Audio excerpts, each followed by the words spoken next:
बिस्मिल्लाहिर्रहमानिर्रहीम। अस्सलाम वालेकुम नाज़रीन, प्रोग्राम सिटी एट 10 में मैं हूं आपकी मेज़बान अना यूसुफ। उम्मीद आप ठीक ठाक होंगे। शहर में गर्मी की शिद्दत बहुत ज़्यादा है, बल्कि बहुत से भी ज़्यादा है। गुज़श्ता रोज़ की अगर बात की जाए, वो जो सुबह हवाएं चल रही थी, दोपहर के टाइम शदीद वाली गर्मी भी हो गई। और वो एहसास इसलिए होता है, घरों में जो लोग महदूद हैं शायद वो उस तरह से फील नहीं कर सकते हैं। ऑल दो गर्मी है तो घर में भी लगेगी, बट जो लोग बाहर रहते हैं, आउटडोर जिनका एक्सपोजर बहुत ज़्यादा है, वो इस चीज़ को ज़्यादा फील करते हैं। और गर्मी की शिद्दत से बचने के लिए बहुत ज़्यादा ज़रूरी है पानी का इस्तेमाल बहुत ज़्यादा करें। और पानी की जब बात की जाती है तो साफ़ पानी, बार बार मैंने कल भी आपको कहा था, बाहर से जितने मशरूबात मिलते हैं, वो जो हम जगह जगह पर देखते हैं जी, इमली आलू बुहारे का शरबत, और बार बार लिखा होता है जी जगह जगह पर कि जी ये सत्तू है और ये वो, उन चीज़ों से गुरेज करें, क्योंकि पानी जो है वो साफ़ होना बहुत ज़्यादा ज़रूरी है। मेरे ख्याल से हम जो खाना खाते हैं उससे ज़्यादा, वो भी साफ़ सुथरा होना बहुत ज़रूरी है, लेकिन उससे ज़्यादा पानी का साफ़ सुथरा होना बहुत ज़्यादा ज़रूरी है। बच्चों में पानी की कमी का बहुत ज़्यादा ख्याल रखें, डिहाइड्रेशन से बहुत सारे मसाइल पैदा हो जाते हैं जी। आज भी जो है वो गर्मी की शिद्दत बहुत ज़्यादा रहेगी। प्रेडिक्शन ये की जा रही है, दर्जा हरारत जो है आज 42 से भी बढ़ जाने का इम्कान जाहिर किया जा रहा है। सेकेंडली, इंटर पार्ट 1 के आज पेपर्स का बाकायदा आगाज़ हो रहा है। ये ज़्यादती है, हमने कल भी बड़ा डिटेल में डिस्कस किया था कि प्लीज़ खुदारा पेपर्स का टाइम थोड़ा सा चेंज कर दें। इतनी शदीद गर्मी में एग्जामिनेशन हॉल इतने बड़े होते हैं, और जहाँ पे बच्चे बैठ के पेपर दें, और आप जब बहुत ज़्यादा गैदरिंग में बच्चे बैठते हैं, सफोकेशन भी बहुत ज़्यादा हो जाती है। तो काइंडली, अभी तो बच्चों को तो हम गुड लक कहेंगे जी, आपका पेपर बहुत अच्छा हो, बहुत सारी दुआएं आपके साथ है, बट स्टिल गर्मी की शिद्दत बहुत ज़्यादा है। हमारे सीनियर रिपोर्टर्स हमारे साथ मौजूद हैं, ब्लेस्ड हैं जी। से आजकल तो इनको रिक्वेस्ट हमसे ये करनी चाहिए कि हमारा शो 2 घंटे का कर दे, क्योंकि यहाँ तक सुकून है, एसी लगा है। जैसे ही बाहर जाएंगे तो फिर गर्मी भुगतनी पड़ेगी। अस्सलाम वालेकुम। वालेकुम राव साहब इत्तेफाक करते हैं, गर्मी कोई पहली मरतबा नहीं हम झेल रहे। हमने लॉन्ग मार्चेस, हमने लाठी चार्जेस, ये आपके सामने जिंदा मिसालें बैठी हैं। इन्होंने ब्लास्ट कवर किए, इन्होंने जो कॉन्फ्लिक्ट जोन्स की रिपोर्टिंग है वो की है, लाठियाँ खाई हैं, उसके अलावा शेल्स में रिपोर्टिंग की है। तो हमारे लिए गर्मी हो या सर्दी, हमने तो काम करना है। और काम की वजह से अल्लाह का शुक्र है, यहाँ पे भी बैठे हैं, आपसे भी बात कर रहे हैं। और जो शहर में थोड़ा बहुत अल्लाह ताला ने जो इज़्ज़त बनाई है वो इस काम की वजह से बनाई है। और हमें तो खैर इससे फ़र्क नहीं पड़ता, तपती धूप हो या सख्त सर्दी या ठिठुरती हवाएं हो। हमने तो अपना सुन रही है तो फिर आपको ज़्यादा टाइम बाहर नहीं, वो हमारा तो वैसे ही, आप चूँकि शो है तो इस वजह से मॉर्निंग में आना पड़ा, अदरवाइज तो हम इतने खुले दिल का मुजाहिरा भी ना करे राव साहब। देखिए, खुले दिल का नहीं, जब काम करना है तो फिर इससे क्या फर्क पड़ता है। बट आपके सामने बैठे हैं, जहाँ पे माएँ अपने बच्चों को कहती जाना नहीं है, वहाँ पे खड़े होकर इन्होंने रिपोर्टिंग की हुई है। तो ये गैर मामूली चीज़ है। हमारी तो खैर लाइफ इस तरह की है। नहीं, सबसे ज्यादा हम लोगों को तो बहुत ज्यादा, हमने क्योंकि चीजों को ऑब्जर्व भी किया, करीब से देखा भी, पता भी, मेरे ख्याल से सुनने और देखने वालों को ये लगता है। आप ये दुआ करें कि आपको फील्ड में ना जाना पड़े। अल्हम्दुलिल्लाह, मैं तो ब्लेस्ड हूँ भाई। मैं नहीं, वो बहुत सारी खवातीन फील्ड में जा भी रही हैं, वी आर ब्लेस्ड टू अल्हम्दुलिल्लाह, लेकिन हम अपने काम के हवाले से, हमारे अपने ऑफिस की बहुत सारी लड़कियां जो फील्ड में जाती हैं, काम करती हैं, रिपोर्टर्स हमारी हैं, तो बहुत मुश्किल काम है। बहुत, इतनी गर्मी में तो बहुत ज़्यादा मुश्किल काम है। इरफान साहब बिल्कुल ना, इसके साथ साथ आप देखें कि आपके पास के ऊपर जो जिम्मेदारी हो उसको निभाने के लिए आपको सर्दी गर्मी इन चीज़ों की परवाह नहीं होती। आपकी जिम्मेदारी है कि आवाम को आपने सच दिखाना है, आवाम को फैक्ट्स दिखाने हैं। उसके लिए आपको दिन हो, रात हो, गर्मी हो, सर्दी हो, इरफान साहब ऑनेस्टली स्पीकिंग, मैं तो पहले भी आप लोगों के काम की बहुत मुतरफ हूँ। अल्हम्दुलिल्लाह हमारी टीम बेस्ट टीम है, one of the best team है। और वो जो इंडिया ने रिपोर्टिंग किया ना, उसके बाद तो यकीन माने मैं आप लोगों की दीवानी हो गई। कम अज़ कम हम जितनी रिस्पॉन्सिबिलिटी से काम करते हैं, अब वो बार बार ना आपको रिलेट करनी पड़ती चीज़ें, अभी पुरानी नहीं हुई, ये तो ताज़ा ही रहेंगी, हमेशा ही हमारे लिए मिसालें रहेंगी। सो वो जब आप रिलेट करते हैं ना कि वहाँ पर क्या किया जा रहा है, आवाम को क्या बताया जा रहा है, देखिए ना, मुझे इस चीज़ में ना एक और चीज़ भी आप शामिल कर लें कि क्रेडिबिलिटी जो होती है, ये सबसे बड़ी जो आपका असासा है। हमें अगर 2-2 डिकेड जो है इस फील्ड में हो गए हैं, तो उसमें हमने अपनी क्रेडिबिलिटी भी बनाई। इसी तरह तमाम जो मीडिया हाउसेस हैं, उनकी क्रेडिबिलिटी जो है वो काउंट करती है। आप देखिए कि अगर आप इस वक्त अगर टीवी के ऊपर कोई खबर देते हैं, तो लोग उसको ये समझ के जो सच जानेंगे कि आपने ये खबर ऑन एयर की है, आपके टीवी के ऊपर ये खबर चल रही है, तो इसके लिए आपने तमाम जो फैक्ट्स जो हैं वो चेक किए होंगे, तमाम जो एविडेंस आपके पास होंगे, उसके बाद वो आप खबर जो है रिस्पॉन्सिबल हैं, तो आपने खबर दी होगी, लोगों का ट्रस्ट होता है। वहाँ पे मामला ही और है, वहाँ पे क्रेडिबिलिटी का आपको सामना करना, देखिए वहाँ पे भी सारा कुछ है, लेकिन वहाँ पे क्रेडिबिलिटी का कोई मैटर नहीं करती। वहाँ पे सिर्फ एक चीज़ मैटर करती है कि आपने इंतहा पसंदी दिखानी है, आपने वो ख्वाह मुसलमानों के ख़िलाफ़ हो, वो क्रिश्चियन के ख़िलाफ़ हो, सिखों के ख़िलाफ़ हो, आपने इंतहा पसंदी दिखानी है, या वहाँ पे अगर कुछ सच बोलने वाले लोग जो मौजूद भी हैं उनको आपने स्लब करना है, वो किस तरह करना है, उनके ऊपर मुकदमात दर्ज कर लें। मैं एक देख रहा था प्रोग्राम जिसके अंदर इंडिया के एक बड़े जर्नलिस्ट थे, उनकी जानिब से नजम सेठी जो साबिक वज़ीर आला पंजाब भी रहे, निगरान वज़ीर आला, फिर उसके साथ साथ वो जर्नलिज़म में उनका एक बड़ा मुकाम है, news channel, news TV paper उनके मालिक भी रहे, उनका उन्होंने इंटरव्यू किया, इंडियन एक जर्नलिस्ट ने। जब उनका इंटरव्यू किया यूट्यूब के ऊपर ये प्रोग्राम था, तो उस प्रोग्राम करने के ऊपर उस इंडियन सहाफ़ी के ऊपर मुकदमे का इंदराज कर लिया गया।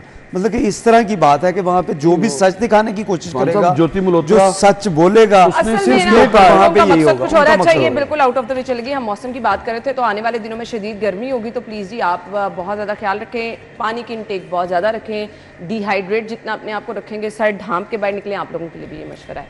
सो ये जो है बहुत ज़्यादा ज़रूरी चीज़ें हैं। बाकी जिन लोगों का पेपर है जी, उनके साथ इजहार हमदर्दी भी है, क्योंकि बहुत मुश्किल होता है, हम उस टाइम से गुजर चुके हुए हैं, तो आपको पेपर की टेंशन अलहदा पड़ी होती है और गर्मी अलहदा होती है, आप ज़्यादा परेशान हो जाते हैं। सो गुड लक तमाम स्टूडेंट्स को। 570 इम्तिहानी सेंटर हैं और गुज़श्ता दिनों में हमने देखा जो पेपर्स हुए, नकल के बहुत सारे वाक़यात पेश आए। खुद मिनिस्टर एजुकेशन जो है उन्होंने 2-3 जगहों पर छापे मारे और बहुत बड़े बड़े केसेस पकड़े। सो रिक्वेस्ट है जी, जो जितने भी इम्तिहानी मराकज़ हैं, हम लफ्जी तौर पे तो सुनते हैं जी दफ़ा 144 नाफिज कर दी, इसको अमलन भी होना चाहिए। इम्तिहानी अमला जो है ना, उनका भी किबला दुरुस्त करना बहुत ज़रूरी है। पार्किंग प्लाजे बनाने की तजवीज़ है जो हम बारहा कहते हैं जी, बहुत सारे मसाइल का हल ये है, वो चाहे ट्रैफिक है, वो चाहे तजावुज़ात है, वो चाहे रॉन्ग पार्किंग है, अगर पार्किंग प्लाजे बन जाएँ तो ये मसला हल हो जाएगा। सो शहर में 2 पार्किंग प्लाजे बनाने की तजवीज़ है। माजी में भी बहुत सारी तजावीज़ ऐसी जो हैं वो पेश की गई, बट उनको जो कहते हैं ना अमली जामा पहनाना, हकीकत में नज़र आना, कहीं पर उनका वजूद नज़र आना, वो आज तक पॉसिबल नहीं हो सका। तो अब कैसे होगा राव साहब? देखिए, मैं इन 2 प्लाजों से पहले उन 13 प्लाजों की वर्किंग की और फिजिबिलिटी की बात करूंगा जो 2018 में मुकम्मल की गई थी, जिनमें बड़े ज़बरदस्त पॉइंट्स थे जहां पर ट्रैफिक आपको कंजेशन ज़्यादा नज़र आती है, ज़्यादा पार्किंग के इश्यूज़ नज़र आते हैं, ट्रैफिक की रवानी ज़्यादा मुतासिर है। उन पॉइंट्स, वो 13 पॉइंट्स से लाहौर शहर के, उनके हवाले से वर्किंग की गई और 2018 में उन पार्किंग प्लाजों को बनाने के लिए महज 3 से 4 अरब रुपए दरकार थे। लेकिन जो ही गवर्नमेंट गई और वो फिजिबिलिटीज़ और वो उसका उसी तरह से, जैसे कि हमारे यहाँ ट्रेडिशन है कि पिछली गवर्नमेंट का कोई चीज़ उसको कैरी नहीं करनी, और वो उसी की भीड़ चढ़ा और आज आपके शहर में 13 की बजाय 113 पार्किंग प्लाजे बनाने की ज़रूरत है। लेकिन देर आए दुरुस्त आए, 2 अभी फिलहाल प्लाजे बनने जा रहे हैं। इस हवाले से की डिमांड की, कहाँ 2 की तजवीज़ है? मैं देर आए दुरुस्त आए की बात कर रहा हूँ। अब कुछ शुरू तो हो, यूसुफ। देखिए, बड़ा मसला है ट्रैफिक का। ये वो काम थे जो आज से 2 डेकेड्स अगो कर लेने चाहिए थे, लेकिन नहीं सोचा गया, नहीं प्लान किया गया। बस हाई राइज बिल्डिंग्स तो बनती रहीं, लेकिन उनकी पार्किंग लाहौर शहर की सड़कों पर आने से जिन मसाइल का आपको आज सामना है, ये इसी वजह से है कि बिल्डिंग बाई लाज को असर जो है वो असर नौ तश्कील देने के बजाय उनको मुकम्मल नजरअंदाज किया गया। अच्छा, अब ये जो 2 पॉइंट्स है ना, एक तो टोलिंटन मार्केट में 60 करोड़ से अंडरग्राउंड पार्किंग प्लाजा बनेगा, 2.25 अरब रुपए लागत से नीला गुंबद में बड़ा पार्किंग प्लाजा बनेगा। अच्छा, अब नीला गुंबद का जो एरिया है, ऑब्वियसली उसकी अगर आप उसका मोहल्ले वकूफ देखें तो एक तरफ जो किंग एडवर्ड मेडिकल यूनिवर्सिटी है, एक तरफ नीला गुंबद और साथ ही नई अनारकली, वहाँ तो बाय द वे वो लहर प्रोग्राम के तहत सारा कुछ खत्म। अगर आप वो बनाते हैं तो ऑब्वियसली इससे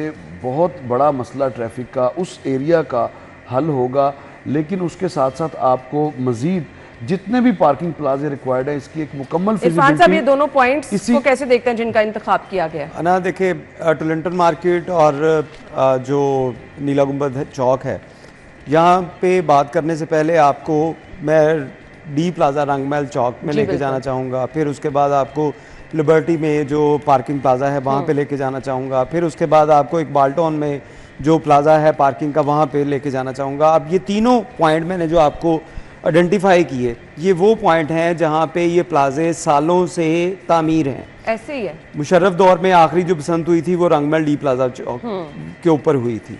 इसके साथ लिबर्टी आप देखिए कितने अरसे से बना हुआ है। एक बाल्टोन चले रिसेंटली कुछ साल हुए हैं, लेकिन वो भी काफ़ी पुराना हो चुका है। इसके बावजूद ये तीनों प्लाजे आप देखें, किसी वक्त भी जाके देख लें, आपको ये खाली नजर आएंगे। उसकी एक बड़ी वजह है कि हम लोगों के अंदर साहब डी प्लाजा तो आपको खाली नजर नहीं आएगा, वो भी खाली नजर लेकिन आएगा, ये दोनों प्लाजे की बात वो भी आपको खाली नजर आएगा। कभी आप उसके टॉप फ्लोर जो हैं वो जाके देखें, लोगों के अंदर हम ये बावर ही नहीं उनको करवा सके, अब तक ये शऊर नहीं दिला सके कि अपनी दुकान के सामने गाड़ी नहीं खड़ी करनी है, आपने प्लाजा करीब ही है वहां पे गाड़ी खड़ी करनी है। गाड़ी खड़ी होने क्यों देते हैं सर? देखिए यही बात है कि हम एक तो अवाम में शऊर नहीं पैदा कर सके और हम जो कवानीन है उसके ऊपर इम्प्लीमेंट नहीं करवा सके।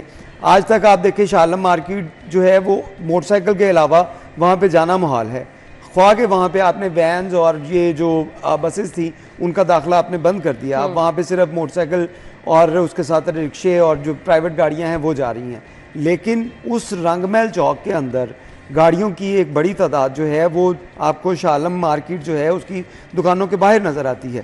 जब तक आप ये प्लाजे बनाएं, बहुत अच्छी चीज़ है। टोरंटो मार्केट बहुत अशद ज़रूरत है, नीला गुंबद चौक बहुत अशद ज़रूरत है। इससे एक तो आपके इलाके की खूबसूरती बढ़ेगी, उसके साथ साथ जो तजावज़ात और उसके साथ साथ जो ट्रैफिक के इश्यूज़ हैं वो रिजॉल्व होंगे। लेकिन उसके ऊपर आपको इम्प्लीमेंट करवाने के लिए आपको एग्जाम्पल देना पड़ेगी कि आपने डी प्लाजा बनाया तो तमाम कंप्लीट जो है वो पार्क होता है, आपने लिबर्टी बनाया आपने तमाम जो है उसके अंदर पार्किंग फैसिलिटी यूज़ करते हैं, एक बाल्टोन बनाया आपने उसको यूज़ करते हैं। रोटरी वाले आप देख लें, रोटरी की आपके पास रोटरी की जो अच्छा, मैंने यहाँ पे कभी कोई गाड़ी पार्क भी नहीं, क्योंकि ये मेरे ख्याल से फिरोजपुर रोड पर है, वो बिल्कुल खाली पड़ा है। फिरोजपुर रोड पे है, फिर आपके पास इचरा में आ जाता है, बिल्कुल इचरा में भी है। आप देखें रोटरी पार्किंग आपको फिरोजपुर रोड पर ही इजहार ग्रुप की पार्किंग में नजर आएगी, वहां पे फिल होती है, वो उनकी अपनी है। यानी प्राइवेट सेक्टर अगर कोई काम करे उसी को देखकर ये रोटरी पार्किंग अच्छा, कम जगह पर को मेरे ख्याल से लोग ना इस ट्रस्ट की वजह से यूज नहीं करते। वाकई आप देखें ना कि यहाँ पे सेफ्टी मेजर्स हैं नहीं, 10 से 12 गाड़ियां एक वक्त वहां पर पार्क होती हैं और बिल्कुल थोड़ी सी स्पेस उसने लेनी है, मगर ये इसकी तरवीज नहीं हुई पाई। 3 जगहों पर ये लगाया गया, सर्विसेज हॉस्पिटल में, डीसी ऑफिस और ये म्यू हॉस्पिटल में भी, और 4 जगहों पे ये और चारों जगहों पर जो है वो अब ये सफेद आती बन चुका है। उसके अलावा भी ये बात भी है कि हम लोगों को इस तरफ जो है माइल नहीं कर पाए। अच्छा, पार्किंग के हवाले से ये अगर पंजाब गवर्नमेंट इस पर अभी से काम करे कि जितने प्लाजों की जरूरत है उसको आइंदा माली साल के बजट में, क्योंकि ये बेहतरीन टाइम है अगर कर लें और 1 साल में ये प्लाजे बन सकते हैं। अगर मेट्रो बस बन सकती है 11 माह में, तो ये पार्किंग प्लाजे क्यों नहीं बन सकते? इनकी अशद जरूरत है, इनको महसूस किया जाए। खास तौर पर अगर आपका गुजर सिविल सेक्रेटेरिएट के बाहर से कभी हो तो आपको अंदाजा होगा कि पार्किंग का क्या इशू है। कभी नहीं हो, मेरा तो वहां पर 12-15 साल वहां से गुजरना होता है। वुकला हजरात हैं जो कानून के रखवाले हैं, सबसे ज्यादा कानून की वायलेशन उनकी जानिब से देखी जाती है। सब ये तो वहां पर मुझे इंतहाई डिस्कस करना बुरा लगता है, क्योंकि इस पे कभी कुछ नहीं हो सका। अच्छा, उसके दोनों साइड की आप बात सुने ना, वुकला कहते हैं कि हमारे पार्किंग दे दें, हम वहां पर पार्किंग में चले जाते हैं। वहां पे सोल्यूशन है, वहां पे आपको पार्किंग दी जाती है, वहां पे आप उसको यूटिलाइज नहीं करते। साथ ही बिल्कुल टाउन हॉल की जगह को आइडेंटिफाई किया गया था, वहां पर टाउन हॉल के 2 तरफ में एनसीए की साइड पे और अवाने अदल की साइड पे, दोनों जगहों पर पार्किंग प्लाजों की फिजिबिलिटी मौजूद है। ये महकमा बल्दियात के पास पड़ी है, मेट्रोपॉलिटन कॉर्पोरेशन लाहौर के दफातर में जंग आलूद हो चुकी है, फुल उस पर डस्टिंग है, सिर्फ उसको झाड़ें। और चीफ मिनिस्टर पंजाब अगर तो वाकई ये इन मसाइल को हल करना चाहती है, पार्किंग के मसाइल को, तो उसके लिए फिर इन जो 13 पार्किंग प्लाजे थे उनकी फिजिबिलिटीज को मंगवाएं और वो मेरे ख्याल से राव साहब 2 भी नहीं बनने देंगे, बार-बार 13 का जिक्र करते जा रहे हैं। मैं ये कह रहा हूं कि ये ये बेस्ट टाइम है क्योंकि इन स्कीम्स को आप एनुअल डेवलपमेंट प्रोग्राम में शामिल कर सकते हैं, ये और वो इसकी प्रोग्राम एग्जीक्यूशन है आसान हो सकती है। जो अब के वजीर आजम है वो तब के वजीर आला थे जिन्होंने ये शुरू किए थे, जब ये प्लानिंग आई थी। अभी ये तजावीज़ है, देखिए अभी ये तजावीज़ अभी है, तक तजावीज़ है, अभी तक ये तजावीज़ है, इसकी सीएम अप्रूवल साहिबा अभी बड़ी तक नहीं। मुतहरिक PND को हैं चुके। तजावुजात के खात्मे के लिए। सो ये लिंक्ड है चीजें, हम आगे चल के तजावुजात की जो स्टोरी है वो डिस्कस करेंगे। बट अगर आपने पार्किंग का मुनासिब इंतजाम ना किया, शहर में पार्किंग प्लाजे ना बनाए, 13 ना बनाए, 2 ही बना दें, बड़ी मेहरबानी होगी, काफ़ी हद तक फ़र्क पड़ जाएगा। अंदरून शहर की तरफ पार्किंग प्लाजों की बहुत ज़्यादा ज़रूरत है। वो लोग जो कि क्योंकि आपका बिजनेस हब है, पूरी दुनिया से लाहौर आते हैं लोग, अंदरून शहर शालमी जाने के लिए आते हैं, शॉपिंग करने के लिए आते हैं, वहाँ पर आपकी सारी होल सेल की मार्केट है जी।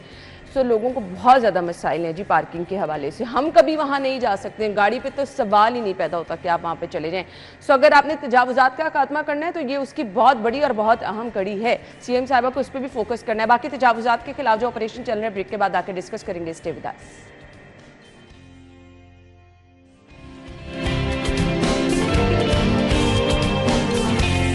Welcome back. बात कर लेते हैं जी, सीएम साहिबा ने ये टास्क दे दिया है तजावुजात के खिलाफ। नो डाउट ऑपरेशन बहुत अच्छा चल रहा है, बट अब उसकी बात की जा रही है कि जी खात्मे के बाद अब सीसीटीवी मॉनिटरिंग होगी। दैट इज द पॉइंट जिस पे हम बार बार फोकस करते थे कि आप तजावुजात का खात्मा करके जब चले जाते हैं तो वेरी नेक्स्ट आवर या वेरी नेक्स्ट डे या शाम ही को वहां पर दोबारा से तजावुजात कायम हो जाती हैं। तो आपको रूटीन में फॉलो अप करना है। अब सीएम साहिबा तो इस पर बहुत मुतहरिक हैं, बट वो जो हमने अभी स्टोरी डिस्कस की है उस पर भी आपको फोकस करना होगा। सेकेंडली, अब जो मॉनिटरिंग का सिस्टम लेकर आ रहे हैं इरफान मलिक साहब, देखिए मॉनिटरिंग के सिस्टम में बड़ी अच्छी चीज़ें हैं कि आप सीसीटीवी की मदद से सारा कुछ मॉनिटर कर सकेंगे। फिर आप ये भी देख सकेंगे बाय द वे ये क्या सीसीटीवी कैमरों से मॉनिटरिंग? डेफिनेटली सीसीटीवी कैमरे ही हैं हमारे पास, और तो है कोई नहीं। उसके साथ साथ आप ये भी देख सकेंगे कौन कौन इन रेडी वालों से, इन जो स्टॉल वालों से पैसे लेते हैं, कौन कौन इनको जो है हेल्प आउट करते तो वो हैं। तो सर हम बहुत पहले देख सकते थे, देखने भी देख चाहिए। सकते हैं, हाँ। देख सकते हैं। बात यही है कि हम करना चाहें तो सब कुछ कर सकते हैं, ना करना चाहें तो वो इसी तरह है कि जैसे आप शालम मार्केट की, जैसे हमने अंदरून शहर की बात की, क्या वहाँ पे सारी जो तजावज़ात हैं वो ख़त्म कर ली गई? क्या हमने देखा कि क्रीम ब्लॉक मार्केट के बाहर तमाम तजावज़ात क्या ख़त्म कर ली गई? इसी तरह नारकली में आ जाएं, दाता दरबार के बाहर आ जाएं आप, वहाँ पे आपने क्या तमाम तजावज़ात ख़त्म कर ली? अभी भी आप देखेंगे वहाँ पे आपको कम अज़ कम जो है 1500 से 2000 के करीब रेडी जो है वो या कपड़े लगाए हुए या कोई फ्रूट बेचते हुए वो वहाँ पे आपको नज़र आएंगी। ये सिर्फ दाता दरबार की सराउंडिंग में मैं आपको बता रहा हूँ। इसी तरह बाकी शहर के जो इलाके हैं वहाँ पे भी यही सूरत हाल है। बात वही है कि जब हम करना चाहें तो फिर अगर अभी वज़ीर आज़म पाकिस्तान या वज़ीर आला पंजाब का विज़िट आप रखवा लें दाता साहब के करीब, तमाम तजावज़ात आपको ख़त्म नज़र आएंगी। वहाँ पे एक भी रेडी आपको नज़र नहीं आएगी, एक भी वहाँ पे जो है वो भीख मांगने वाला शख्स वहाँ पे आपको नज़र नहीं आएगा। लेकिन जो ही वहाँ पे वज़ीर आला पंजाब दाता दरबार सलामी देकर उसके बाद अगर वहाँ पे अपने सफ़र के ऊपर दोबारा रवाना होंगी तो वही लोग वापस आएंगे। अब इन लोगों को कोई ख्वाब आता है, इन लोगों को कोई मैसेज आता है व्हाट्सएप ग्रुप के अंदर कि भाई यहाँ पे वज़ीर आला आने वाली हैं, आप लोग सब गायब हो जाएं, वो गायब हो जाएंगे, सब लोग वापस आ जाएं, आ जाएंगे। ये चीज़ें जो हैं इनको दूर करने की ज़रूरत है। जब तक आप इस नेटवर्क को नहीं तोड़ेंगे तब तक आपके मामलात जूं के तूं ही चलते रहेंगे। मैं आपको एक छोटी सी एग्जांपल देता हूं कि लाहौर में एक वज़ीर थे, उनके साबिक दौर की बात कर रहा हूं मैं, उनके वज़ीर थे, उनके भाई जो सिर्फ रेडियो से समनाबाद और इसके आसपास के इलाकों से जो सिर्फ रेडियो से उनकी हर रेडी से 200 रुपया डेली बेसिस के ऊपर वो ले रहे होते थे। आप सोचें जिसने 1000 रेडी लगवाई है, वज़ीर के भाई, जी बिल्कुल उनके भाई, 2-3 भाई या एक भाई, देखें उनके भाइयों से मुराद तो कोई भी भाई हो सकते हैं। हाँ जी बिल्कुल, वो लोग जो है वो रेडी वालों से सुनी नहीं, मैंने तो खुद उन रेडी वालों से पूछा है कि आप किसको पैसे देते हैं, आप इस तरह यहाँ पे चौकों में खड़े हो जाते हैं। तो उन्होंने बताया कि भाईजान आंदे ने लेके जाते हैं, और इसी वजह से ना हमारे पे ना सिटी डिस्ट्रिक्ट गवर्नमेंट जो है वो हमारी अब नाम ही पूछना चाह रहे हैं। राव साहब को पता है, इसलिए बार बार कह रहे हैं सुबाई वज़ीर। नहीं, मुझे तो बस ये पता था कि वो पहले ये चीजें मुझे इतना पता था कि एक सूबाई वज़ीर के भाई पहले बिल्डिंग बनवाते थे, उसके बाद गिरवाते थे और फिर बाद में साथ बात करवाते। मुझे तो ये पता था रेडियो की, मैं वो तो बहुत आप भी 2-3 दफा पूछ लें सुबाई वजीर। नहीं बहुत सवाल ये ना कि अब जब सीएम साहिबा मुतारिक हो गई हैं, तजावुज़ात की तरफ आते हैं जरा। तजावुज़ात का बड़ा इशू है दिन के औकात में। अगर आप देखें विजिट की बात करें तो इरफान साहब ने बड़ा ज़बरदस्त नुक्ता उठाया कि अगर कहीं पर डिग्निटी का कोई विजिट हो तो आपको वो रोड बिल्कुल नीट एंड क्लीन लगेगा। और अगर जो ही डिग्निटी निकलती है और उसके 1 घंटे के बाद कि अगर आप विजुअल हमारे कैमरों के, हमारे तो कैमरे शायद आपको झूठ दिखाएंगे आपको, उन पर तो शायद आपको यकीन ना हो, लेकिन सीसीटीवी जो कैमरे हैं सेफ सिटी के वो हर जगह पर मौजूद हैं, हर जगह पर मौजूद हैं। सर वो लोग भी मौजूद हैं। वो खड़ी हुई गाड़ियों में लोगों की तस्वीर बनाकर जारी कर देते हैं। हॉस्पिटल सीएम साहिबा गई हैं और वहां पर मुझे जो तकरीबन 45 मिनट गाड़ियों को स्टॉप कर दिया गया था, जब तक वो विजिट करके निकली नहीं, वहां से चली नहीं गई, हम वहां पे स्टॉप। अच्छा, अब इंटरेस्टिंग बात यह है कि सेफ सिटी के जो कैमरे हैं वो गाड़ियों में बैठे कपल्स की तस्वीर तो वायरल करते हैं, लेकिन कभी आपने उनको ये नहीं देखा कि जो तजावुज़ात उनके कैमरों के सामने आ रही हैं, कभी उन्होंने वो वायरल नहीं उनका काम नहीं है। अच्छा, ये इसको वो अपना काम नहीं समझते। लाइन से 1-2 फुट आगे गाड़ी चली गई है तो फाइन, ये उनका काम है। हाँ। तो उनको ये बताएं पहले कि ये भी आपका काम है कि एटलीस्ट इसको भी वायरल करें।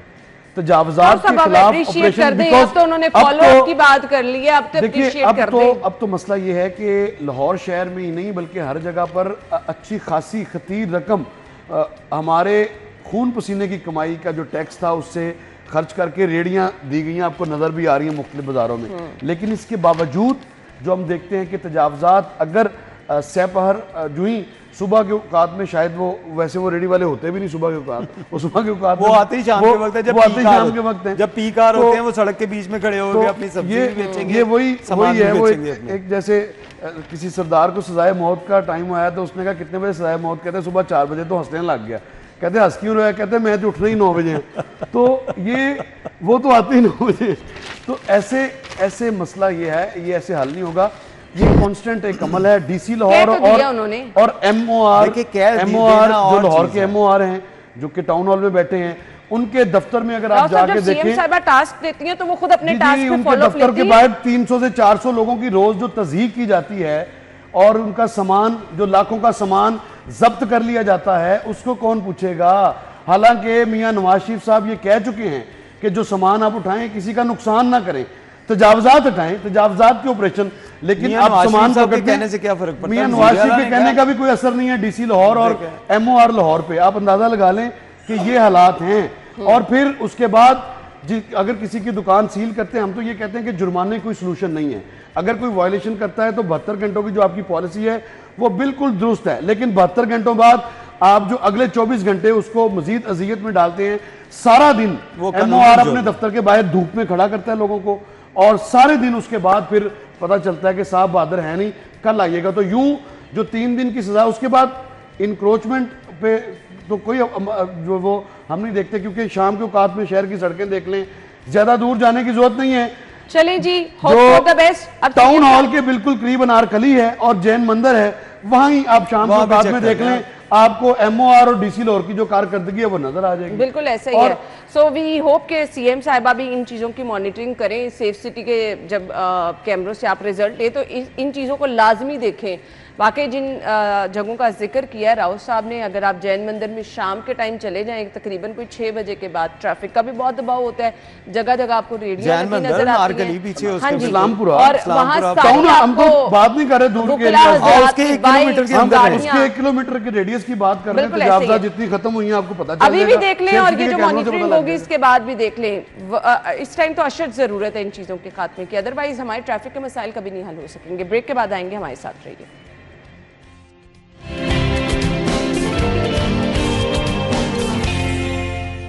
Welcome back. और कुछ महंगाई का तस्करा कर लेते हैं। गंदम की कीमतें कम होने के बावजूद बेकरी आइटम्स की कीमतें कम नहीं हो सकी हैं। मैंने कुछ ही देर पहले अपना एक शो देखा था जी, फूड अथॉरिटी के हमरा हमारी होस्ट है सीमल हाशमी, जिन्होंने एक कार्रवाई की और जाके वहाँ पे दिखाया कि बेकरी आइटम्स पस्से पर्दा बंद कैसी रही होती है, जो आपको बड़े खूबसूरत शीशों में नज़र आ रही होती है। तो मैं तो ये कहूँगी कि इनका इस्तेमाल पहले कम करें। वो क्लिप ज़रूर देख लें, आपको सोशल मीडिया पर मिल जाएगा। उसके बाद महंगाई की बात कर लेते हैं इरफान मलिक साहब। देखिए, महंगाई की अगर बात की जाए तो हम अक्सर यही बात करते हैं कि गवर्नमेंट जो है वो अपने जो रेट लिस्ट है इसके ऊपर इम्प्लीमेंट करवाने में बुरी तरह नाकाम रहती है। और ये बेकरी पे भी रेट लिस्ट जाती है? जी बिल्कुल, आपके पास अंडों की रेट जो है वो रेट बेकरी आइटम्स की कोई रेट नहीं ना इशू करता। बेकरी आइटम का आप कहें कि ब्रेड का रेट और इस तरह ये डेफिनेटली नहीं होता, लेकिन उसके साथ साथ आप इसके ऊपर ये तो होना चाहिए, ये तो चीजें कर सकते हैं। ब्रांड्स पे अगर आप चले जाएं तो प्राइस डिफरेंट है वहां पर, लेकिन आप इसके लिए ये तो कर सकते हैं ना कि आप रोटी अगर जो गंदम जो है वो, क्योंकि इसका रेट है इस दफ़ा देखें जो सरकारी रेट है उसका तो सरकारी रेट तो इस वक्त निकला नहीं, लेकिन आम जो मार्केट में रेट है वो 2400 से लेके 2600 रुपये तक जो है 40 किलो गंदम जो है वो फ़रोख्त की जा रही है। इसके बाद सब्सिडाइज गंदम जो सब्सिडाइज आटा जो है वो आप तंदूरों पे फराहम करते हैं, उसके साथ साथ मैदा जो है नान के लिए वो आप फराहम करते हैं। ये तमाम चीज़ें आप देखें, इनकी कीमत आप सरकारी रेट रोटी का निकाला गया 10 रुपये किया गया, वो किसी जगह के ऊपर भी इम्प्लीमेंट नहीं हो रहा, किसी भी जगह पे पूरे पंजाब में मैं समझता हूँ कि किसी जगह पे नहीं हो रहा होगा। और 100 ग्राम आटे के साथ 10 रुपये का रेट किसी जगह पे नहीं। नान जो है वो आपका 30 रुपये बिक रहा है, 30 रुपये कुलचा जो है वो फ़रोख्त किया जा रहा है, नान जो है वो 25 रुपये का फ़रोख्त किया जा रहा है। तो इन चीज़ों पे आप इम्प्लीमेंट नहीं करवाए तो आप बेकरी आइटम जो है इसके ऊपर कैसे, बेकरी आइटम की तो बड़ी बड़ी जो फ्रेंचाइज है, बड़ी बड़ी उनकी कंपनीज हैं जिन्होंने ये बेकरी आइटम बना रही हैं, या जो लोग बेकरी का एक बड़ा नाम है, आप उनको कंट्रोल करने की बजाय उनको कंट्रोल नहीं कर पा रहे। ये दुकानें जो हैं जिसके ऊपर आपका फूड इंस्पेक्टर जाके छोटी सी कार्रवाई करे तो उसके बाद ये सारे लोग ठीक हो सकते हैं। आप उसके ऊपर इम्प्लीमेंट नहीं करवा रहे तो आप सोच सकते हैं कि बड़ी बड़ी ब्रांड जो है जिनकी कनालों के अंदर फैक्ट्रीज हैं उनके ऊपर ये इम्प्लीमेंट करवा पाएंगे तो ये सिर्फ ख्वाब ही होगा हमारा, जो कि सिर्फ ख्वाब की हद तक ही रहेगा। कभी आपको ये अच्छी आवाज़ या अच्छी उम्मीद नहीं रखनी चाहिए इन लोगों से कि जो इन लोगों का काम है महंगाई को ऊपर कंट्रोल करना, इसके ऊपर इम्प्लीमेंट कर सके। जो है वो बहुत ज्यादा पिस रही है। अगर अब एक चीज सस्ती है तो ये आपका इंतहाई फेलियर है कि सिर्फ आप इम्प्लीमेंट नहीं करा पा रहे हैं। अच्छा अना, पहले तो जब प्राइस फिक्स की गई थी 14 या 16 रुपए रोटी की, तो उस वक्त गंदम की जो कम अज़ कम कीमत थी वो 3400 से 3500 रुपये फी मन थी। बिल्कुल।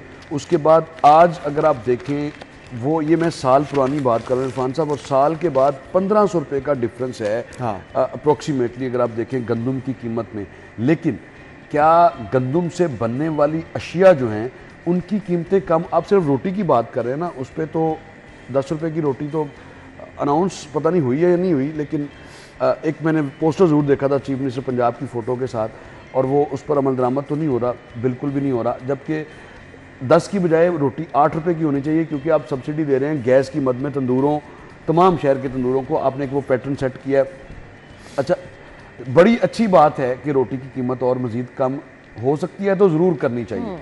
दूसरी बात, जो बेकरी आइटम्स की आप बात करें, इनमें 3-4 चीज़ों को तो जो बराह रास्त हर किसी के रिलेटेड हैं, अंडे, डबल रोटी, बन, ये 3 चीज़ें, या रस्क, ये 3 चीज़ें ऐसी हैं जो कि हर घर में इस्तेमाल होती हैं तकरीबन, हर कोई ये चीज़ें। इन 3 चीज़ों का अगर डीसी साहब के पास टाइम हो तो इनके साथ बैठ के, अगर उनके पास वक्त हो दफ्तर में बैठने का, तो वो इनके साथ बैठकर कम से कम इसका तयन कर लें, ए कैटेगरी और बी कैटेगरी की जो और सी कैटेगरी की जो बेकरीज हैं, ताकि उन पर रेट यकसा हो। अब हो क्या रहा है कि एक ही जो ब्रेड है उसका रेट कहीं पर 120 है, और वही ब्रेड अगर आपने गुलबर्ग से लेनी है तो उसका रेट 180 है ना। तो ये जी हमारी जो डिफरेंस है, ये दोहरा मेयार है। एक और बड़ी खबर है वो भी डिस्कस कर लें। बड़े पार्कों में पार्किंग में खुलेआम ओवर चार्जिंग की जा रही है। बाइसाइकिल से 5 के बजाय 10, कोस्टर वैन से 50 के बजाय 100 रुपए वसूल किए जा रहे हैं। कंपनी की जानिब से मोटरसाइकिल के 10, गाड़ी के 30 रुपए मुकर्रर हैं, जबकि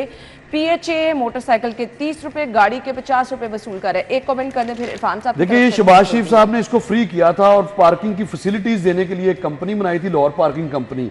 पैसे बनाने के लिए नहीं बनाई थी ये, इसका पैसा ऑब्जेक्टिव था ही नहीं, इसका सर्विसेज देना ऑब्जेक्टिव था। लेकिन आज हम जब बात करते हैं तो ये पता चलता है कि इतना रेवेन्यू कमा लिया, और इतना रेवेन्यू, हम लोग जब इदारा सर्विसेज देने वाला इदारा जो है, जब वो रेवेन्यू के पीछे पड़ जाएगा तो फिर इस तरह की रेस शिकायत कोर्स तो पार्क आएगी। में वॉक के लिए और जाते थे, बड़ा आसान था। अब उसके अगर आप लिए- रोजाना वॉक करने जा रहे हैं, अलग से रोजाना ऑप्शन कर रही है, पीएचए उसको अलग से ऑप्शन कर रही है। अच्छा चले ऑप्शन कर लें, लेकिन मिनिमल चार्जेस रख लें, जो कि जिससे क्या फर्क पड़ता है कि सुबह और शाम के औकात में फिर सारा दिन भी सस्ती तफरीह तो लोगों के लिए कोई ना रही। इरफान और साहब, कॉन्ट्रैक्टर्स का राज है हर देखिए जगह ये पे। चीज़ें जो है ये हुकूमत की आपकी रेट को है वो उसके बारे में आपको पता देती हैं। आपने हुकूमत की रेट पता करनी हो, आप किसी भी दुकान पे जाके चेक कर लेंगे, वहाँ पे सरकारी नरखनामे के मुताबिक चीज़ें मिल रही हैं। आप किसी भी गोश्त की दुकान पे जाके देख लें कि आपको क्या सरकारी नरखनामे के मुताबिक गोश्त मिल रहा है, वो मुर्गी का हो, वो चिकन, वो अपना मटन हो, बीफ हो, कोई भी हो, वो आप शहर में कहीं भी चले जाएं। इसके साथ साथ आप ये पार्किंग जो है, पार्किंग जहाँ पे आपको पता चले कि कोई भी एक शख्स आपके पास आया, वो बदमाशी के साथ आपसे 100 रुपया गाड़ी का लेगा जो है, और अगर आप उससे बात करें कि यार सरकार ने तो 30 रुपये गाड़ी का रखे, तो वो आपको इस तरह आपके साथ बिहेव करेगा जैसे आप कोई मुलाजिम है उसके, या फिर आपसे लड़ने के लिए आएगा। अगर आपके पास साथ फैमिली है तो आप अवॉइड करेंगे, यार 100 रुपया दे के इससे इज्जत तो बचाएं। ये हालात कर दिए हैं ये, यानी कि मतलब मेरा कहने का ये है कि आप सरकार की रेट जो है, हुकूमत की जो रेट है, इन 2-4 मेजर पॉइंट्स जो हैं इसके ऊपर आप देख सकते हैं कि क्या ट्रैफिक का फ्लो ठीक चल रहा है तो सरकार की रेट है, अगर सरकारी नरखनामे के मुताबिक चीज़ें मिल रही हैं तो सरकार की रेट है, अगर पार्किंग वाला आपसे सरकारी नरखनामे के मुताबिक पैसे ले रहा है तो सरकार की रेट है। मुझे अगर ये चीज़ें नहीं है तो इन चीज़ों आपको इस चीज़ पे पार्किंग फीस लगानी ही नहीं देखिए वो ठीक है आपकी बात, बिल्कुल हम ये बात नहीं कर रहे कि लगानी चाहिए कि नहीं। पार्क का कभी आपने देखा वहां पे पर आ रहा है, ये क्या मतलब कि लोगों को तफरीह भी की सहूलत भी आप छीन रहे हैं, हर चीज़ पे पैसे, आपका काम पैसे कमाना ही है। तो इसी तरह से सोसाइटीज़ को भी पाबंद करने की ज़रूरत है कि कम से कम बस कर दें आप इतना, जब आप चार्जेस वसूल करते हैं मुख्तलिफ मद में, इलेक्ट्रिसिटी की मद में, सैनिटेशन की मद में, तो वो भी तो टैक्स ही होता है। उसके अलावा जो आपके स्टाफ की तनख्वाहें जाती हैं सरकारी महकमे, पीएचए लगा लें, उनकी भारी भरकम तनख्वाहें और उनके एंटरटेनमेंट के बजट देखें, इससे कहीं ज़्यादा होते हैं एंटरटेनमेंट के बजट। और उनका तो ये हाल है पीएचए का कि एक काम जो प्रीवियस ईयर में 12 करोड़ में हुआ था, इस साल वो काम 1.5 रुपए में हुआ है। तो ना कोई डीजी से पूछने वाला है, ना कोई डायरेक्टर से पूछने वाला है, ना कोई फाइनेंस साहब अगर पूछेंगे तो ना कोई जारी करने वालों से पूछने वाला है और ना कोई जारी करवाने वालों से पूछने वाला है। ये चीजें अगर पूछनी आप अंदाजा लगाएंगे तो आपको सरकार की रेट नजर आएगी। लोगों को सरकार की रेट ही नहीं है तो पूछना हर हाल में आपने लोगों को अजियत देनी है, ख्वाह वो पार्किंग चार्जेस हो, क्यों जो इतना टैक्स देते हैं, जो इनका एंटरटेनमेंट का बजट है, आप किसी भी पब्लिक प्लेस में चले जाएं, किसी पार्क में चले जाएं, किसी हॉस्पिटल में चले जाएं, किसी मार्केट में चले जाएं, ये इतना माफिया जो है ये पंजे गाड़ चुका है, सरायत कर चुका है शहर के कोने कोने में। पार्किंग माफिया जिसका नाम है, ये अवाम को दोनों हाथों से लूट रहा है। तो अगर कोई आप लोगों में से बिजनेस करना चाह रहे हैं तो आप पार्किंग का बिजनेस कर सकते हैं, पर्ची आपको मिल जाएंगी, अच्छे पैसे कमाएंगे। ये सजेशन है बाय द वे। सो बहुत बहुत शुक्रिया आप लोगों के लिए। हम ब्रेक और हेडलाइंस के बाद आपको फिर से ज्वाइन करेंगे। Stay with us.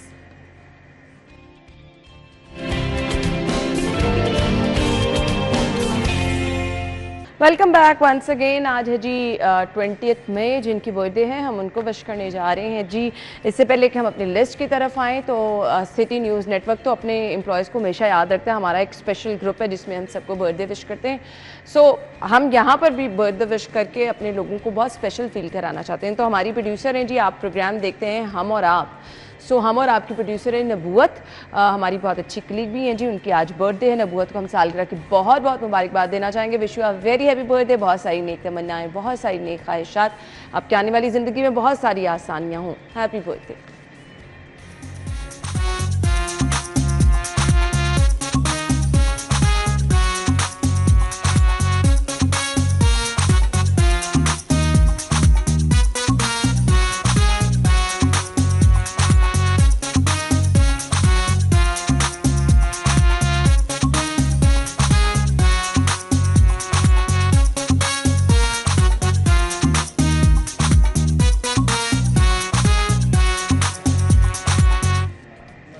Happy birthday once again. So आज की बर्थडे लिस्ट की तरफ भी आएंगे जी। आप इंतज़ार कर रहे होते हैं, आई नो, हमें पता है जी।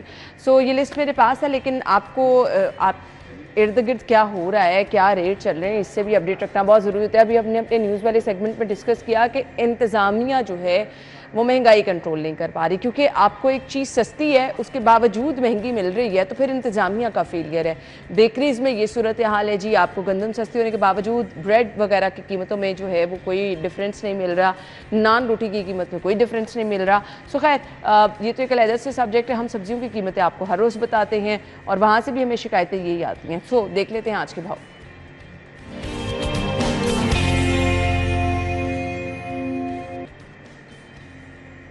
हमारी रिपोर्टर मायदा ओपन मार्केट में मौजूद है, रेट लिस्ट वो बताएंगे, उनकी तरफ चलेंगे। Over to you. बिल्कुल अना, सब्जियों के हवाले से हम बात करेंगे तो जैसे ही मौसम गर्मा जो है वो शुरू होता है, उसका आगाज़ देखने में नज़र आता है, वहीं पर बढ़ती कीमतें भी जो है वो शहरियों के होश ठिकाने लगा देती हैं। सब्जियों के हवाले से अगर हम बात करें तो प्राइस लिस्ट जो है वो हुकूमत उसको कंट्रोल करने में नाकाम है। जैसे ही सब्जियों की कीमतों में इजाफा देखने में नज़र आता है तो हमारे शहरी अच्छा खासा गम गुस्से का इजहार करते हुए दिखाई देते हैं। प्राइस लिस्ट के हवाले से हम बात करेंगे तो सबसे पहले प्याज की बात कर ले तो 35 सरकारी नर्ख ओपन मार्केट में 50 रुपये में फ़रोख्त किए जा रहे हैं। टमाटर जो है 35 सरकारी नर्ख ओपन मार्केट में 50, लहसुन जो है वो 350 सरकारी नर्ख ओपन मार्केट में 480, अदरक में 8-10 रुपये इजाफे के साथ 560 सरकारी नर्ख ओपन मार्केट में 800 तक में फ़रोख्त किया जा रहा है। सब्ज़ मिर्च जो है वो 5 रुपये सरकारी नर्ख ओपन मार्केट में जो है वो 150 रुपये तक में फ़रोख्त की जा रही है। लीमू में भी 20 रुपये इजाफा किया गया है, चूँकि लीमू का आजकल सीज़न है। लेमन वाटर के साथ साथ लीमू जो है वो अचार और दीगर अशिया में इस्तेमाल होता है, तो उसकी कीमत में आज 20 रुपये इजाफा देखने में नज़र आ रहा है। 580 सरकारी नर्ख ओपन मार्केट में जो है वो 950 में फ़रोख्त किए जा रहे हैं। टींडे देसी जो है उसमें भी 10 रुपये इजाफे के साथ 110 सरकारी नर्ख ओपन मार्केट में 160 में फ़रोख्त किए जा रहे हैं। आलू जो है वो 50 सरकारी नर्ख ओपन मार्केट में 60 तक में फ़रोख्त किए जा रहे हैं। मेथी जो है 90 रुपये सरकारी कीमत ओपन मार्केट में 150 तक में फ़रोख्त की जा रही है। बैंगन की बात करेंगे तो 70 सरकारी नर्ख ओपन मार्केट में 100 तक में फ़रोख्त किए जा रहे हैं। मुख्तलिफ सब्जियों के रेट लिस्ट आपके साथ हमने शेयर की है, जिसमें 5, 10 और किसी में 20 तक भी इजाफा देखने में नज़र आया है। तो जब इतना इजाफा देखने में नज़र आता है तो हमारी आवाम जो है खासतौर पर सफ़ेद पोश तबका है वो जहाँ सा गिला शिकवा करती हुई हुकूमत से दिखाई देती है कि बढ़ती कीमतों को कंट्रोल करे, वरना हमारे घरों के चूल्हे जो है वो बंद होते हुए दिखाई देंगे। ठीक है जी, बहुत बहुत शुक्रिया। हमारे साथ मायदा मौजूद थी, रेट लिस्ट बताई थी। ये देखने में सब्जियां बहुत पीछे खूबसूरत लग रही थी, और ये खूबसूरत सब्जियां जब आप खरीदने जाते हैं तो आपको अच्छे वाले पैसे भी इसके अदा करने होते हैं। सो अलमिया ये है कि आप जिस मर्जी मार्केट में चले जाएं, मेरे अपने घर के करीब जो मार्केट लगती है लियाकत चौक में, वहाँ पर खूबसूरत सब्जियाँ एक रैक में लगाई हुई हैं और बाकी सब्जियाँ, आलू नीचे रखे हुए हैं, प्याज नीचे रखे हुए हैं। सो वो कैटेगरीज बना दी गई हैं। अगर आपने सरकारी रेट की सब्ज़ी लेनी है तो अलहदा से एक कैटेगरी है, अगर आपने अच्छी वाली सब्ज़ी लेनी है तो उसकी अच्छी कीमत आपको अदा करनी पड़ेगी, उसकी वो है। और फिर वो लोग जो सुबह सुबह मुख्तलिफ गली मोहल्लों में रेडियो पे जाते हैं, ऑल्दो वो आसानी लोगों के लिए ज़रूर होती है कि उन्हें अपने डोर स्टेप पे बाहर कहीं जाना नहीं पड़ता, उन्हें सब्ज़ी मिल जाती है, बट वो सब्ज़ियाँ भी महंगी हैं। सो यहाँ पर इंतज़ामिया का रोल आता है। यहाँ पर ही रोज़ाना लोग रिक्वेस्ट करते हैं, जिस पर हम इम्प्लीमेंट देख रहे हैं कि ज़ीरो है। हम रूटीन में ये चीज़ें आप तक पहुंचा रहे हैं। अब तो सीज़न की बहुत सारी सब्जियां हैं, आलू इतना सस्ता अवेलेबल है, बट कहीं पर वो 60 रुपये में मिल रहा है, कहीं 70 रुपये में मिल रहा है, कहीं 50 रुपये में मिल रहा है। मंडी चले जाए तो आपको 30-40 रुपये में, 20 रुपये में भी मिल रहा है। सो इतना ज़्यादा डिफरेंस जो है लोगों को परेशान कर रहा है। सो इंतज़ामिया का काम ये होता है, प्राइस कंट्रोल मजिस्ट्रेट का काम ये होता है कि सिर्फ एक पेपर पहुंचा देना, उसको दीवार पे लगा देना, उसके बाद जो है उस पर इम्प्लीमेंट किसने कराना है। अब वहाँ से सेफ सिटी के कैमरे तो नहीं जाएंगे मॉनिटरिंग करने के लिए, आपको खुद निकलना पड़ेगा, क्योंकि आपको ये पे किया जाता है इस चीज़ का। आपको बड़ी बड़ी गाड़ियाँ दी जाती हैं जिनमें सिर्फ आपने जाना है, उतर के रेट लिस्ट पर अमल हो रहा है नहीं हो रहा है, जो लोग वहाँ पर मौजूद हैं वो आपने चेक करना है। बट लोगों की शिकायत ये है कि जी इस पर अमल दरामद नहीं हो रहा। क्या कर सकते हैं, आप तक हम रूटीन में ये बातें पहुंचाते रहते हैं सिर्फ इसलिए कि डीसी साहब तक ये मैसेज पहुंच जाए और वो लोगों के लिए कुछ आसानी पैदा कर दें। आज की बर्थडे लिस्ट की तरफ आने जी, जिनकी बर्थडे है उनको विश कर देते हैं। ज़ैनुल आबिदीन की सालगिरह है, उबैदुल्लाह की सालगिरह है, इसके बाद अब्दुल्ला की सालगिरह है, मोहम्मद मुजम्मिल, आसिफा वहीद की सालगिरह है और मोहम्मद इमरान। आप सब लोगों को मुबारकबाद, happy birthday.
Happy birthday once again. So अगर आपकी सालगिरह है कल तो आप हमें पिक्चर्स भिजवा दें जी। कल है 21 तारीख, हम आपको रिमाइंडर दे रहे हैं, साथ ही साथ आपके साथ नंबर भी शेयर कर रहे हैं। इस नंबर पर आपने अपनी पिक्चर भिजवानी है अपने नाम के साथ और आप प्रोग्राम में शामिल हो सकते हैं।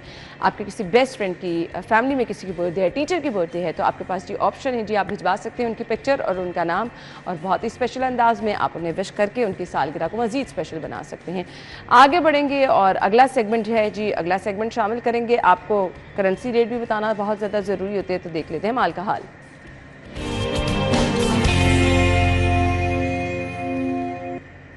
रोज़ाना लिस्ट आपके साथ शेयर करना इसलिए भी ज़रूरी हम समझते हैं कि हम आपको घर बैठे अपडेट करते हैं। सब्जियों के रेट हैं या फिर वो डिफरेंट चीज़ें हैं जी, हम आपके लिए आसानी मैक्सिमम पैदा करते हैं। तो आज के करेंसी रेट आपके साथ शेयर करें।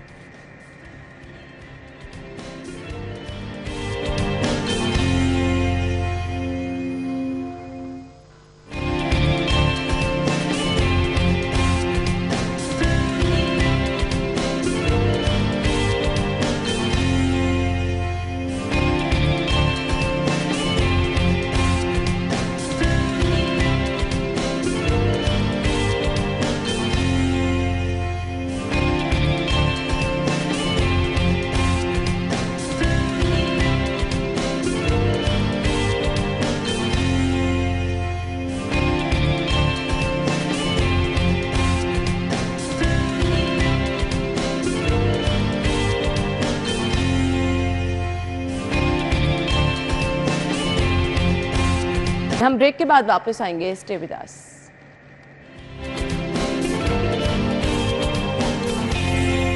स्टूडियो में आपको एक बार फिर से खुशामदीद कहेंगे। नाज़रीन, हम आपको मिलवाते हैं बहुत ही स्पेशल मेहमानों से, और इनको मिलवाने का मकसद क्या होता है जी? मोटिवेशन। और दुनिया में आप जहाँ कहीं देख लें, जिस तरह से ख़वातीन, जिस तरह से बच्चियाँ अपना नाम बना रही हैं, पाकिस्तान का नाम रोशन कर रही हैं, इसकी मिसाल कहीं नहीं मिलती। और हमारी आज की मेहमान भी एक बहुत बड़ी मिसाल हैं। पाकिस्तान की कम उम्र तरीन कोपेमा हैं, जिन्होंने बहुत ही ज़बरदस्त रिकॉर्ड कायम किए हैं। 9 साल की उम्र में उन्होंने जी दुनिया की तीसरी चोटी जो थी उसको सर किया। और इसके बाद जी आपको बताएं कि 3000 मीटर बुलंद तरीन चोटी जो है उन्होंने सर की है, और बहुत ही ज़बरदस्त तरीके से उन्होंने कामयाबी हासिल की है। नो डाउट, ना सिर्फ ये अपने मुल्क का नाम रोशन कर रही हैं, बल्कि पूरी दुनिया में ये भी मैसेज दे रही हैं कि लड़कियाँ, बच्चियाँ किसी से कम नहीं हैं, बाहिम्मत हैं। अगर कुछ करने की ठान ले तो वो करके दिखा देती हैं। तो जी हमारे साथ हमारी मेहमान मौजूद हैं जी, सेलिना ख्वाजा, उन्हें वेलकम कहेंगे। अस्सलाम वालेकुम सेलिना। वालेकुम सलाम, thank you for having me. Thank you so much, आपके टाइम का भी बहुत बहुत शुक्रिया। माशाल्लाह से इतने ज़बरदस्त तरीके से, और ख़ास तौर पे लड़कियों के बारे में तो कहा जाता है लड़कियां बहुत कम हिम्मत होती हैं, बहादुर नहीं होती हैं। इस तरह से कोपेमा करना मेरे ख्याल से कम हिम्मत, कम हौसले वाले लोगों का काम नहीं है। आपने स्टार्ट कब किया? स्टार्ट मैंने लिया था जब मैं 8 साल की थी। हम लीजर ट्रिप्स के लिए जाते थे मिरिंजानी टॉप, तो उधर से फिर आगे हम बड़े पहाड़ों पे जाते गए। मुझे वहाँ से शौक पैदा होता रहा। फिर मैंने वर्ल्ड रिकॉर्ड बनाया और 3 बार मैंने 8000 मीटर के पहाड़ भी अटेम्प्ट किए। That's really great. और अभी आप हैं जी 16 साल के, और आपने इतना बड़ा कारनामा सर अंजाम दिया। मुझे ये बता दें, क्या एक मुसलसल ये अमल होता है, आप प्रैक्टिस करते चले जाते हैं फिर यहाँ तक पहुँचते हैं? जी, मुझे 8 साल लगे हैं। 8 साल से मैं कंटिन्यूस ट्रेनिंग कर रही हूँ, पहाड़ चढ़ रही हूँ, और अभी मैं प्लान कर रही हूँ नागा पर्वत जाने के लिए इस जून में। 8 साल से मुसलसल आप ये कर रही हैं। 8 साल एक लंबा अरसा होता है। मुझे ये बताएं क्या क्या चीज़ें फेस करनी पड़ती हैं, क्योंकि हम वो लोग जो कि ख्वाहिश रखते हैं, जो सीखना चाहते हैं। जब भी आप एक सफ़र का आगाज़ करती हैं, सबसे पहले तो ये बता दें कि आपका सामान जो आप साथ बैग लेके जाती हैं उनमें क्या क्या चीज़ें शामिल होती हैं, वेदर कौन सा देखती हैं, किस मौसम का इंतखाब करती हैं, क्योंकि हमारे यहाँ गर्मी सर्दी दोनों होते हैं। तो आप ऑब्वियसली आप पहाड़ों पे अगर आप जाते हैं तो जी सर्दी का मौसम आपको ज़्यादा फेस करना पड़ता है। तो किस तरह से टाइम और आपका सामान? इक्विपमेंट तो बहुत ज़्यादा होता है, और वेदर का हम ज़्यादातर समर्स में ये क्लाइंब करते हैं क्योंकि that's the most suitable. Winter जो एक्सपीडिशन होता है वो ज़्यादा मुश्किल होता है। ठीक है, तो जो आपका सामान होता है वो क्या खुद आप कैरी करती हैं, और उनमें कौन कौन सी चीज़ें ऐसी हैं जो कि लाजिम होनी चाहिए, जो कि उसका आपकी ट्रिप का एक हिस्सा होती हैं?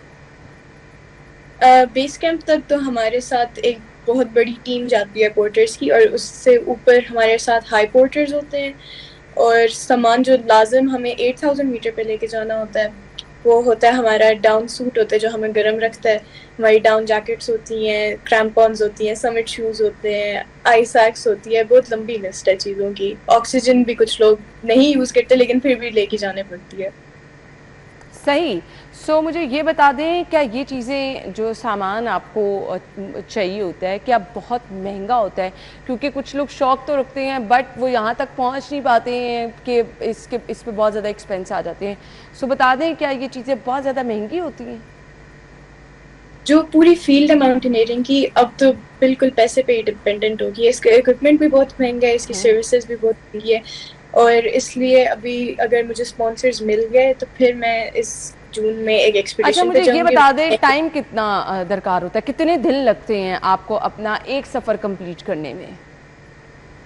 यूजुअली जो 8000 मीटर पे एक्सपीडिशन होता है वो 1 मंथ लास्ट करते हैं, क्योंकि हमें एक्लामेटाइज भी होना होता है, वेदर विंडो भी देखनी होती है, अपनी हेल्थ को भी देखना तो होता है। 1 मंथ आप वहीं स्टे करती हैं, पॉइंट्स डिफरेंट पे, दिन रात वहीं आप रहती हैं?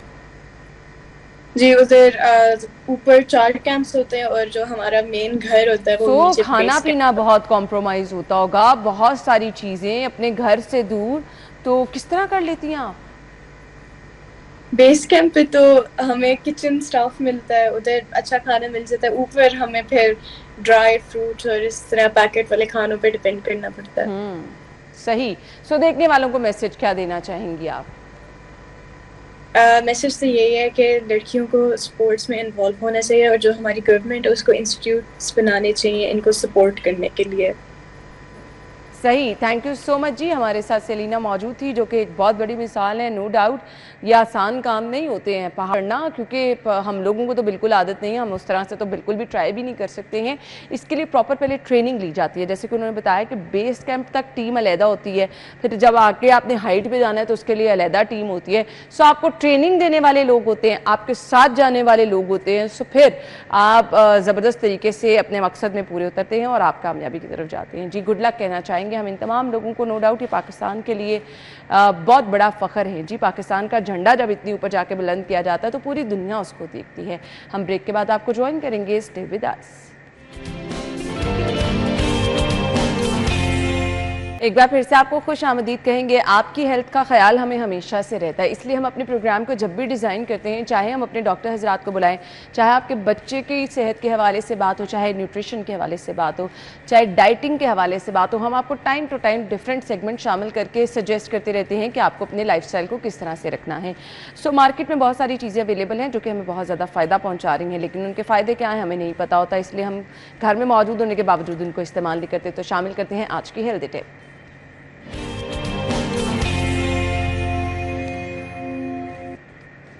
हम उस खित्ते में रहते हैं जहाँ पर अल्लाह ताला का खुसूसी करम है। अगर शदीद गर्मी है तो उस गर्मी के तोड़ के लिए अल्लाह ताला ने मार्केट में तरबूज को रखा है जी। खीरा है, तरबूज है जो कि फुल ऑफ वाटर कंटेंट है, इसमें पानी का बहुत ज़्यादा हिस्सा है। अगर आप खरबूजा खाएंगे तो बहुत सारे मसाइल हल हो सकते हैं। डिहाइड्रेशन का मसला नहीं होगा, गर्मी की शिद्दत से आप महफूज रहेंगे।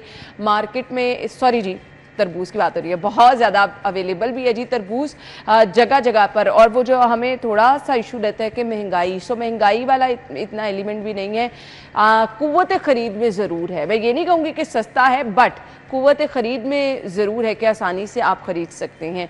रोज़ाना नहीं खा सकते, एक दिन छोड़ के एक दिन आप खा लें, बट ये आपको डिहाइड्रेशन से महफूज रखेगा। बाकी इसके फ़ायदे क्या क्या हैं, वो लोग जो कि कॉन्स्टिपेशन का शिकार रहते हैं उनको भी फ़र्क रहेगा, जोड़ों का मसला भी इससे नहीं रहेगा जी। आपकी आंखों के लिए बहुत ज़्यादा मुफीद है, पानी की कमी को जिस्म में पूरा करता है। वो लोग जो कि बहुत ज़्यादा आउटडोर जिनका काम करना है, स्टूडेंट्स बच्चे जो कि आते जाते हैं हर रोज़ स्कूल कॉलेज यूनिवर्सिटी, लाजमी इसका इस्तेमाल करें जी। पानी की कमी नहीं होने देता, आपके वज़न को मेनटेन रखता है। कुछ फ्रूट्स ऐसे होते हैं कि जो आप खा लें तो आपका वेट बढ़ना शुरू हो जाता है ना, क्योंकि उनमें मीठा ज़्यादा होता है, बट इसमें क्योंकि वाटर कंटेंट है आपका वेट बैलेंस रहता है। तरबूज जो है आपकी स्किन के लिए बहुत अच्छा है, जितना ही खूबसूरत नज़र आता है जी उतना आपकी स्किन पे भी इसके ज़बरदस्त असरात होते हैं। इसके साथ साथ अगर आप तरबूज के बीज निकाल देने से कोई नुकसान नहीं, अगर आप इसको खा लेंगे तो इसका ज़्यादा फ़ायदा होगा। सो तरबूज मार्केट में अवेलेबल है, ज़रूर आप ये खाएं, स्किन के लिए बहुत अच्छा है, स्टमक के लिए बहुत अच्छा है, आपको फुलनेस भी आती है अगर आप इसको दोपहर के टाइम में इस्तेमाल कर लें, मैं भी खाती हूँ जी। सो इसके बहुत ज़्यादा फ़ायदे हैं, बच्चों में, बड़ों में, हार्ट पेशेंट में, ब्लड प्रेशर के पेशेंट में, कहीं पर भी आप ये नहीं कह सकते कि इसका नुकसान है। बट खाने के टाइम मैटर बहुत करते हैं कि आप किस टाइम पर कंज्यूम कर रहे हैं। खाने के फ़ौरन बाद ऐसी चीज़ को ना खाएं, या खाने के बाद वो कुछ मिथ्स भी हैं, पानी पी लें तो हैज़ा हो जाता है, नहीं जी ऐसा है कुछ नहीं, लेकिन आप थोड़ा सा अगर इस चीज़ की केयर कर लेंगे तो ज़्यादा बेहतर हो जाएगा। हमें इजाज़त दीजिए, कल मुलाकात हुई, अल्लाह हाफ़िज़।